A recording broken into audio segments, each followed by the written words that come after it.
pessoas dizem que direitos humanos servem só para proteger bandido. Batalhar pela cidadania é coisa de gente que não tem o que fazer? O que é justiça? O que é civilidade? Você já deve ter ouvido a frase: "Bandido bom é bandido morto". Mas para que serve uma cadeia? Por que excluir? Por que discriminar? Por que colocar as travestis no pódio da escória social, sem dignidade alguma? Por quê? Bora ver mais uma reportagem.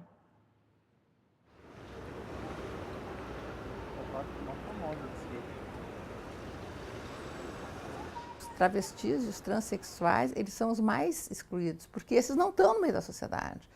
Bom, com gay, com lésbicas, sabe, eles conseguem transitar, conseguem ter direitos, enfim, conseguem avançar, mas eles não estão, em qualquer segmento que se vai, não se encontra. Entra num banco, não tem ninguém, nem trabalhando, no comércio, sabe? A gente vai num shopping, não encontra ninguém nesse grupo. Diz assim, onde é que eles estão? Eles não estão. Eles não são aceitos, então eles acabam se marginalizando, são excluídos de casa muito cedo, né?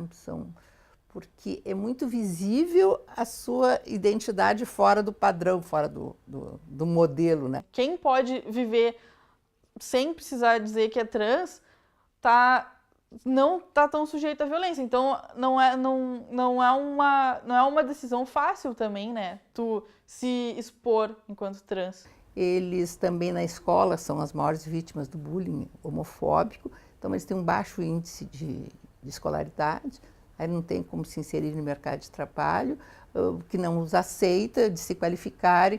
Então, assim, 95% dos travestis e transexuais vivem no mundo da prostituição e isso os estigmatiza mais, mas às vezes porque não tem outra opção de vida, de sobrevivência, a não ser essa. Existe, sim, uma escola dentro do presídio, né?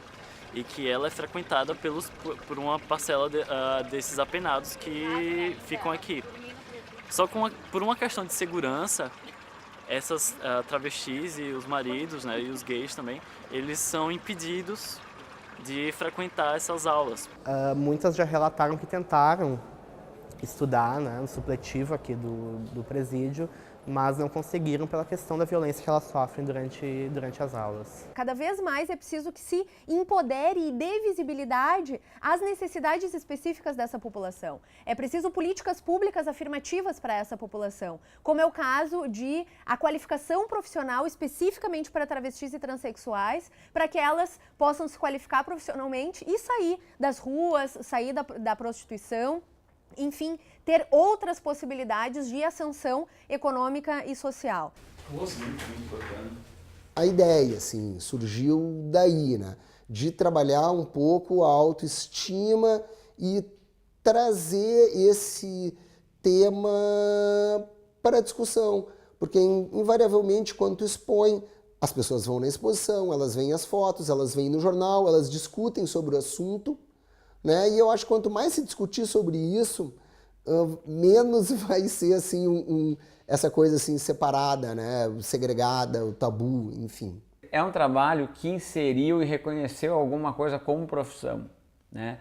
E as que se revelaram ser desconstruído, transver, ou seja, elas passam a vida construindo uma imagem de mulher. No momento que elas resolvem participar de um trabalho desse, por exemplo, aqui atrás a Luíse, ela passou uma vida para construir essa imagem de mulher. No momento que ela toma coragem de participar disso, ela se desconstrói, porque por trás dela existe um homem, ou existia um homem, né?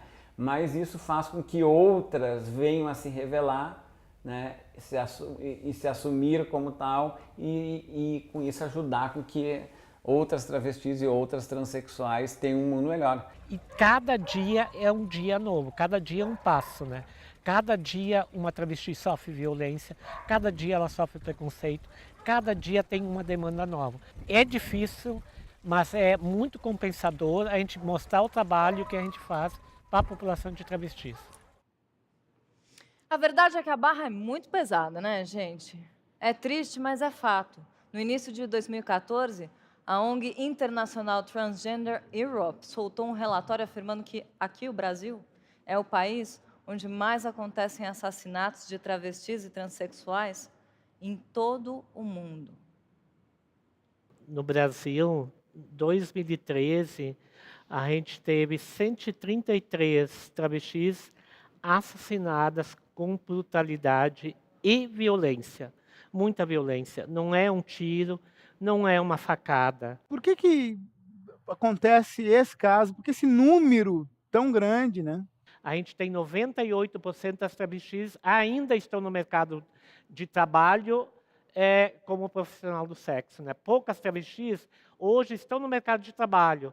Por quê, né? Em primeiro lugar, a exclusão da família, a exclusão social.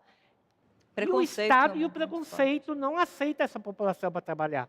Aonde que elas vão trabalhar? Tu não vê uma travesti na escola, em primeiro lugar, da questão da discriminação, a questão do nome, né? Explica aqui para todo mundo que está aqui, para quem está em casa também, por que essa questão do nome social é uma questão fundamental para as travestis? É fundamental, mas é paliativo, né? Eu digo assim, foi uma conquista, né? Mas hoje, eu fui a primeira do Brasil a trocar um nome há 4 anos atrás, como Marcele Malta. O juiz entendeu, né? Na questão, quando o Gustavo falou, me lembrei, e ele colocou assim, né?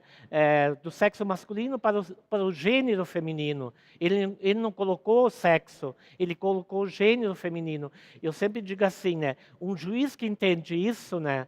Eu acho que é muito importante, eu não conheço ele, mas gostaria eu pessoalmente ir lá e agradecer a ele, porque ele já deu uma sentença para mais de 50 travestis no Rio Grande do Sul, um nome civil. O nome civil para nós, neste momento, é o mais importante que a nível nacional a gente luta, né? Porque o nome social é importante, mas é paliativo. E o nome civil é a coisa mais importante. Explica para a gente, para o pessoal que está assistindo, talvez muita gente não saiba a diferença entre o nome social e o nome civil. E o nome social, assim, é uma carteira, e eu entendo que a Marcele fala como paliativo, porque, imagina só, se uma pessoa pergunta, me dê seu documento de identidade, existe um documento de identidade que é o comum que nós usamos o tempo inteiro, né? E a carteira de nome social, ela não é só carteira de identidade. Então, ela é como se ela marcasse a diferença. É uma carteira alternativa. Então, ela tem o seu valor muito marcado e reconhecido, mas o ideal é uma retificação do registro civil. Sim. Porque aquela pessoa, no fim das contas, foi feita de certa forma, uma violência sobre ela e impor sobre ela um nome que ela não se identifica. Certo. Se em muitos casos as travestis e transexuais sequer são aceitas na família, imagina se são respeitadas na sociedade. Nas prisões, então, onde o poder é machista e a situação é quase absolutamente degradante, discriminatória e violenta, nem se fala. Minha pergunta vai para a Rank. Rank, como é que seria o trabalho da Casa Ângela se fosse lá junto ao sistema carcerário, junto com o trabalho da Igualdade RS? Eu acredito que nós estamos vivendo, né, uma época que tudo isso, pensar tudo isso é possível, é necessário, né? E estamos no início, muito no início, né? Mas eu acredito que juntando toda essa questão, maternidade, paternidade, parto, a sexualidade, eu acho importantíssimo. E aí depende do contexto, né? A Casa Ângela teria uma cara diferente se fosse, né, junto ao trabalho de vocês, né? Mas eu acho que o propósito pode ser o mesmo, humanizar. A gente vai fazer uma conexão sem escala pela nossa arquibancada aqui. Eu sei que eu vi uma pessoa aqui querendo falar com o microfone. Eu tenho uma curiosidade sobre o projeto Casa Ângela. Vocês têm como um projeto de aumentar a Casa Ângela? Bom, bem que nós gostaríamos. Inclusive, a Casa Ângela, nós estamos enfrentando muita oposição por lado das organizações médicas, né, que, assim, de uma certa maneira, tem um monopólio, né, sobre a autoridade pública na saúde, né.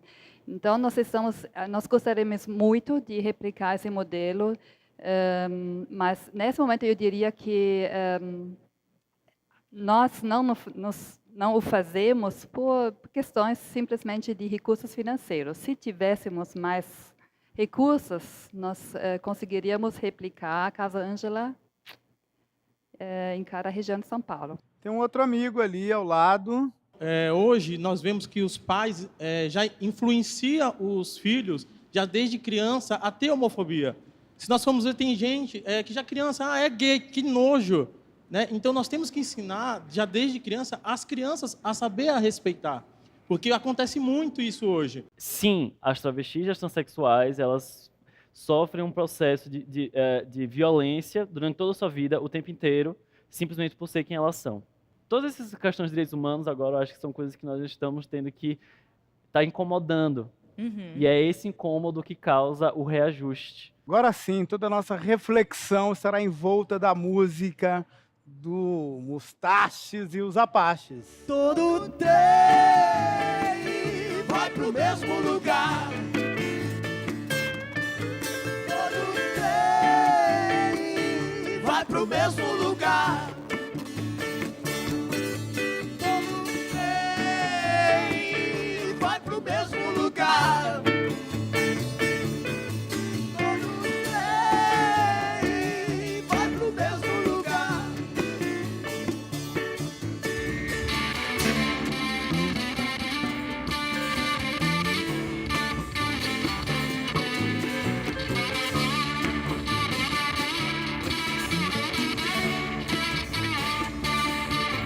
Toda poeira vem de perto, é o universo, e no inverso eu posso acreditar.